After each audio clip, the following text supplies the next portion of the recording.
Yeah, basically I started playing poker professionally around like 10 years ago. Probably I started more like in 2011, but I did not take it seriously. I started professionally like 10 years ago. I was like 24.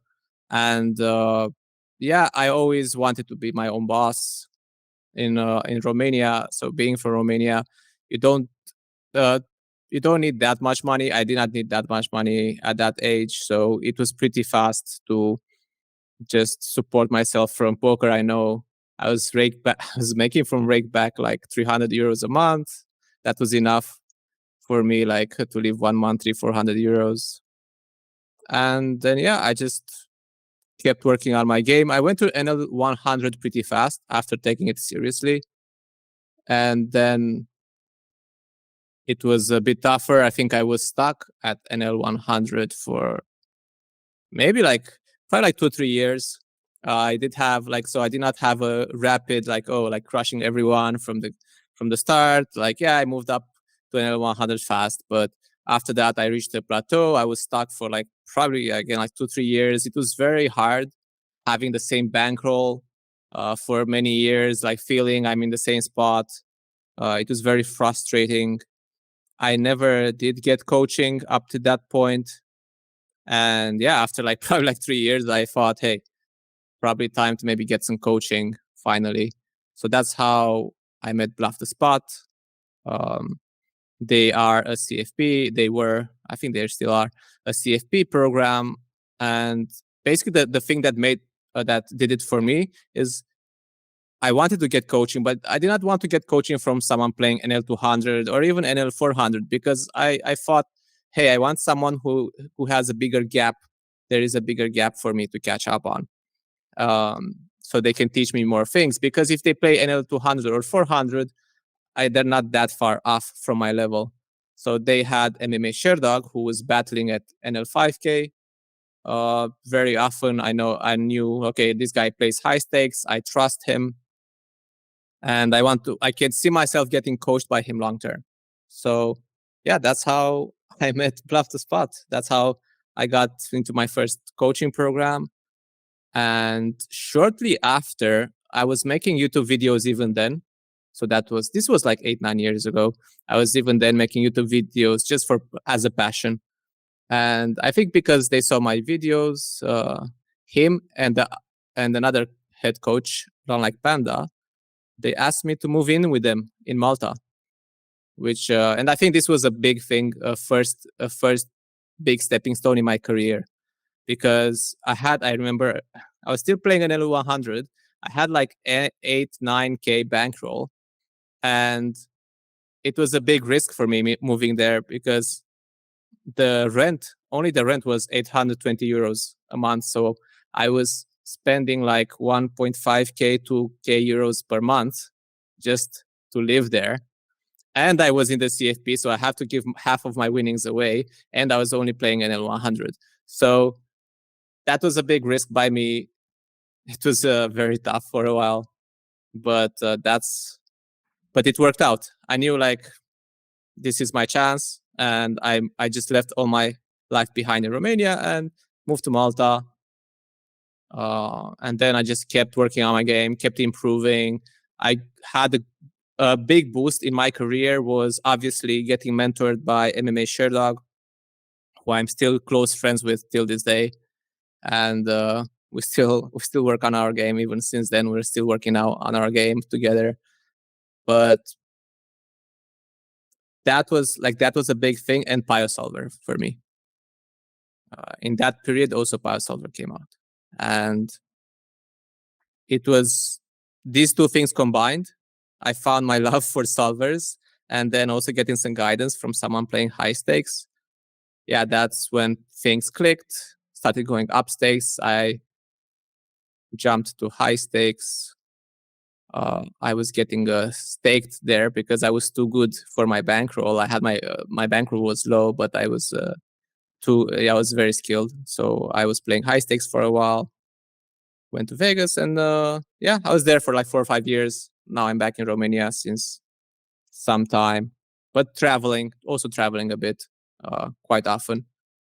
But yeah, that's kind of like a quick story of basically that's when I started going through to high stakes and I worked with a lot of people coaching in this whole, like in all these years, because I first coached for Bluff the Spot, and then I kept coaching by myself as well. Oh, okay. Yeah. So like I said, that's when like having the solvers really helped me. I really started spending a lot of time in BioSolver, learning how to use it. Probably even to this day, I probably have over like 10,000 hours in BioSolver. I really studied a lot. That's how I mostly how I improved my game. And yeah, then again, like things started working out. I reached high stakes. Started like playing high stakes. Spent a few more years in Malta. Moved back to Romania. Had a brief break from poker, learning about investing, trading, crypto, other stuff. Started a bit of a crypto group with some friends, and yeah, since like maybe 1 year and a half, something like this, I'm back full time, like focusing on poker. After that short break, I wanted to like learn a bit about investing, and that's where I am today. Now, mostly like in Romania, but also like I am traveling around quite a bit. That's a good question. Of course, like everyone, I had my journey of like learning how to best use the solver, and that obviously took me a while. It was I started off trying to memorize the frequencies on the flop for each hand, but yeah, nowadays what I think I do different, because I think that's a good question. What I do different with solvers, I think it changed a lot when I started looking more for ways to exploit people with the solver than trying to play like the solver. People are, I think that's when it comes to using solvers, I think that's the main mistake people do. They try to learn how to play like the solver. They try to play, they try to learn how to play GTO. But that doesn't make you money. If you have a good understanding of the game, you realize playing GTO doesn't really make you much money. So I think the way I use the solver, I use it to understand how poker works in a lot of spots, understand principles. For example, like I could use it, hey, like let me understand how splitting my range looks like in a spot, like maybe having two sizings for the turn. That's something I'm working on now. And for me, that's only step one. Like, hey, okay, why? Oh, okay, I see the solver here is using two sizings. And I ask myself, why? Why is it using two sizings?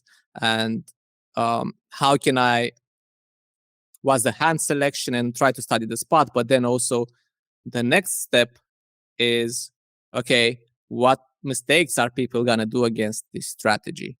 So I think for me, the two main ways to conclude on your question, the two main ways I use a solver differently is first, I use it to understand the game better, to understand poker better, not to try to play GTO, but to understand how poker works. And second is I use it to attack people. I use it to understand how to exploit better.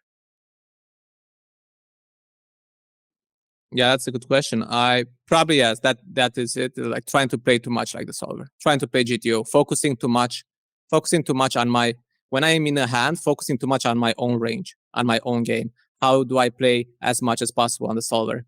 So I think that was coming up. That was a lot of my mistake because I spent so much time in the solver. When you spend so much time in theory, you try to play very theoretically correct. That's a common mistake.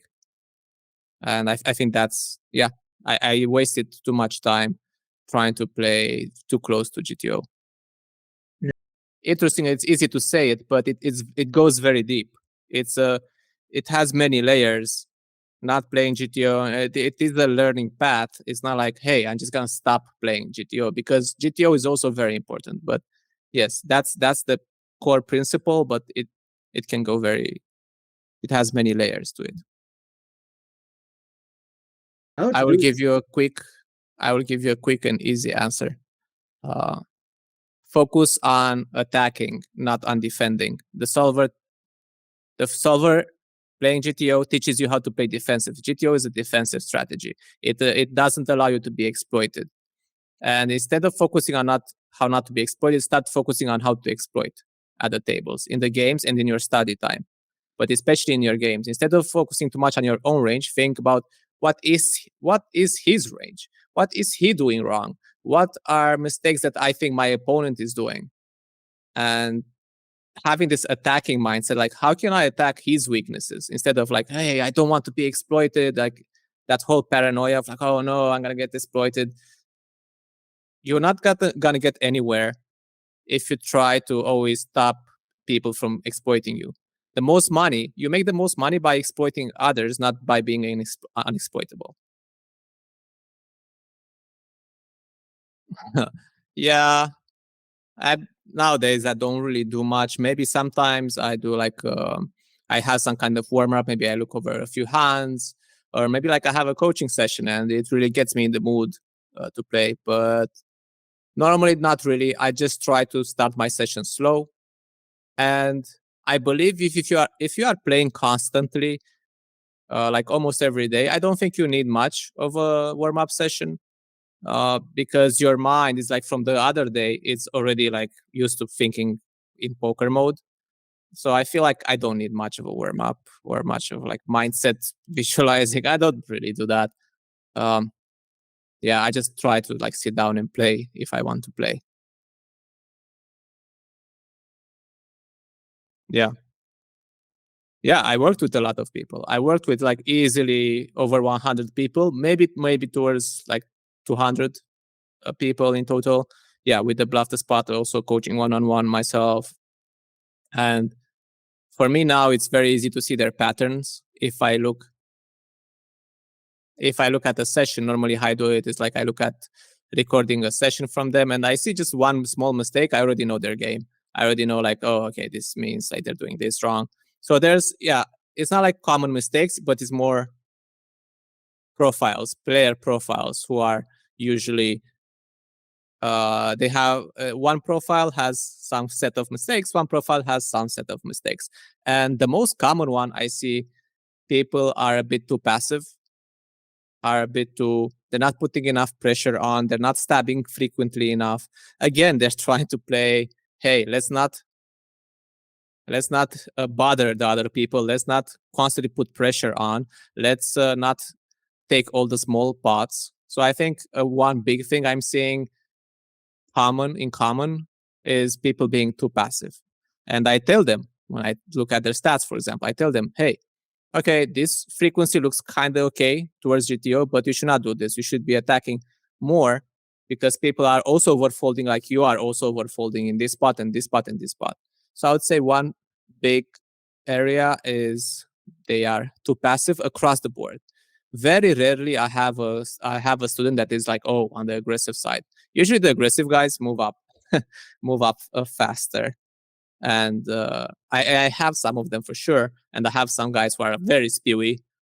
Um, I'm also a bit spewy sometimes, and I understand them. But yeah, I think being too passive is one of the common things I see. I don't know if you want more detail than that, but that's yeah, because the passivity it comes on multiple streets. It comes pre-flop, post-flop. It comes in the small pots, in the big pots. And to give you let me give you some other stuff. They are looking too much at their hand. They're not thinking about the range. They're looking about at their hand too much. And they give off tells, which is fine at low stakes, but at higher stakes, people will catch on to your sizing tells and how you play your hand. So they're not thinking range versus range. That's one big thing as well in terms of more technical stuff. Yes, they're not thinking range versus range. They're not thinking, okay, this is my range, this is his range. What's the correct strategy here? Yeah, they're just looking at their hand too much. I think that's a big one.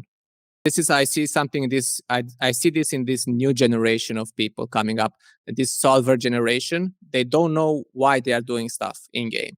They are just, oh, because solver does this, but they don't understand poker anymore. When I started playing, there was no solvers, and you had to ask yourself, why am I doing this play?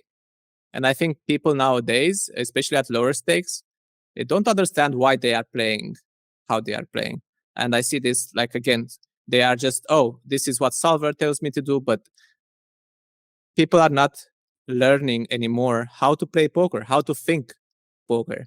They copied solvers too much. So yeah, that's another big mistake I see. So yeah, we can go to the next question. So the difference between like my students that are doing well or like they're not doing that well, right? And in general in poker, it's not only my students, because I am a keen observer. I really like observing people and thinking about this exact question. Why do some people do very well? Why some don't? One thing is personality. Well, one big thing. I think being a poker player is pretty hard. You need to have some certain personality traits. It's not like it is not for everyone. I see some people who are trying, but they just don't have they don't have good traits for poker, for getting good at poker. And some people, yeah, they can get probably to mid stakes, but they cannot really go higher. So I think some of it is also just natural tendencies of their personality. I think that's also a big factor that distinguishes people. Because, for example, you need to be calm. You need to be in control of your emotions. You need to be pretty analytical as a person. You need to still have like some self-discipline. You need bankroll management. Poker is such a complex sport, even, that there's many traits that have to be in place. So that's one thing, personality traits. Secondly, a big difference is working hard, I would say. Generally, when I have students that after we do a session, like, what I think is a big predictor for me is, what does my student do between our sessions? Is he taking what we just studied and rewatching it, taking notes, running his own sims on it, trying to go in depth into what he just learned?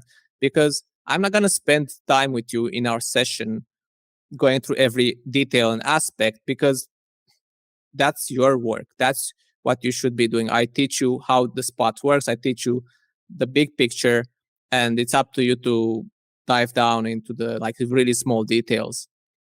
Because otherwise we would be spending way too much time on each session. So yeah, the hard work, but hard work in a creative way. And that's what I like seeing in students. And I see a lot of students that progress like this. They start getting passionate about improving. I show them principles. I show them like more complex things that they did not think about. And I see something light up in them, like, hey, now they're enjoying studying. So I think that's another big trait. Working hard by themselves to internalize what we are learning, but also, yeah, really enjoying improving. And they start asking me all these detailed questions, so I can see their brain really goes hard in poker mode. Really, really asks questions. And I think that's another big trait that distinguishes people. Being coachable is also another one. Probably the third one is being coachable. So coming to the session, hey, I'm ready to learn. I'm not gonna question you too much. I'm not gonna and fortunately, 98% of my students come to the session and they are ready to learn. But I had very rarely, I had a few students that they were they were trying to tell me their version of what's going on. And I'm like, hey, you're playing lower. You have way less experience than me. Like, you're here, you're here to learn, not to not to really debate me. Of course, ask me questions, but yeah, that's also one thing. But most people that do contact me are actually very coachable. So I think it mostly comes down to personality traits that make someone a good poker player, and hard work. Because I had a student that went from 50 NL to 500 NL in 7-8 months, And that was amazing. And like, but that sounds amazing. But if you meet him, I think he has a very good personality for poker. He doesn't tilt. He is a very rational person. He's calm. He's a smart guy. And yeah, that's why I say I think this is, I guess you call it talent maybe, but yeah, that's one of the main things. No, I understand. So someone who's like at small to mid stakes right now, maybe wants to move up and be a bit stuck there, like what should he invest in, right? Yeah.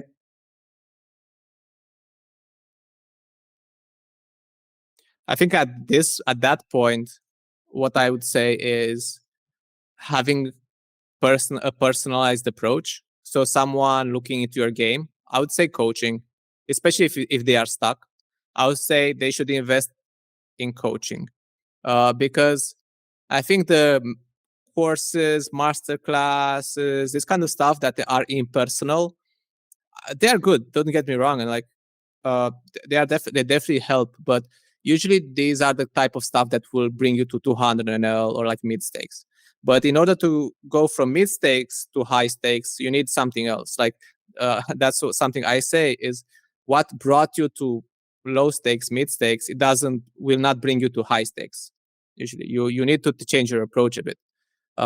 So yeah, what I would say is like getting coaching from someone who is more advanced, who can open your eyes to concepts you don't even know about.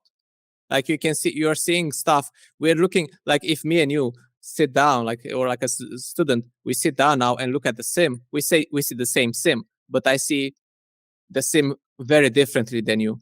I can look at, like, I can tell you, hey, why does this like go like a bit higher frequency than this, and like what principles does that come with? And I think learning those more advanced concepts of how poker works is kind of like the next level towards high stakes. And I think it's hard to get that. Yeah, I think it's hard to get that outside of like a personalized approach and more like mentoring. So yeah, probably like CFP. If you trust, I think it's important to trust the coach you will work with. It's important, like, okay, this guy is where I want to be.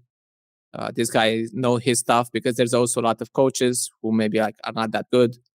So it is important to also trust your coach, but I think a personalized approach is what will get them to the next level.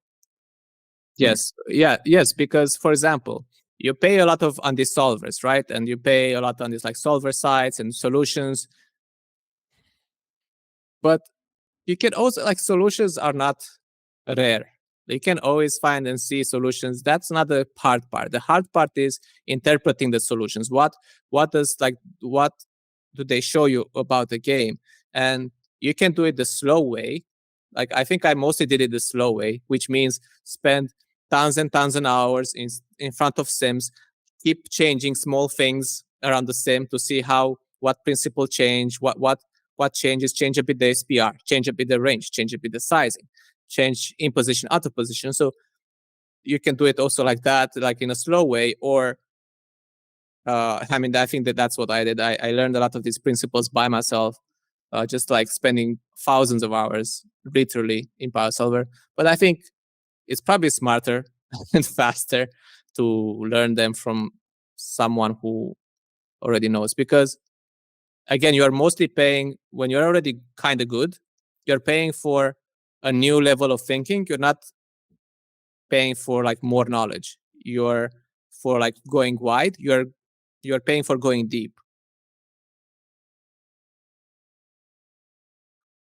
Yeah, I actually made a video on that yesterday.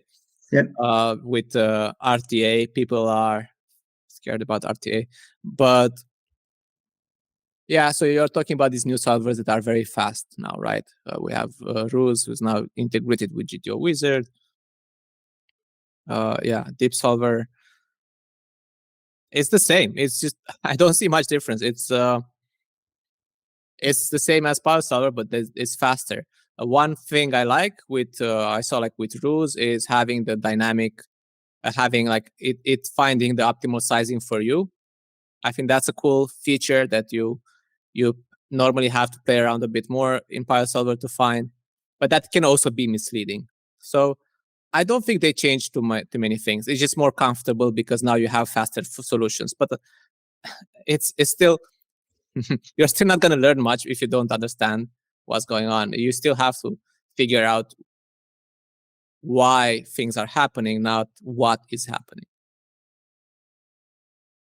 Yeah, I have big plans. I have big plans. Okay. I realized I'm very good at poker, and I would also want to learn a bit more of the business side in life in general, just like some business skills. And I realized, hey, what other better way than to like market my poker skills better? And I have this like path in my brain where I basically make more poker content. I grow a business around my poker skills, and coaching is only the wait. Sorry, my phone voice thing activated. Put it in here. Yeah. So yeah, I have a big vision.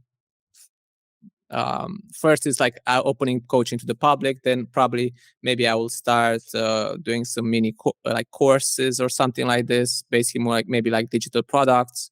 And then probably also expanding my personal brand more, because I do enjoy content. I do enjoy just making content. I still edit my own videos. I do enjoy editing. I think it's like cool creative part.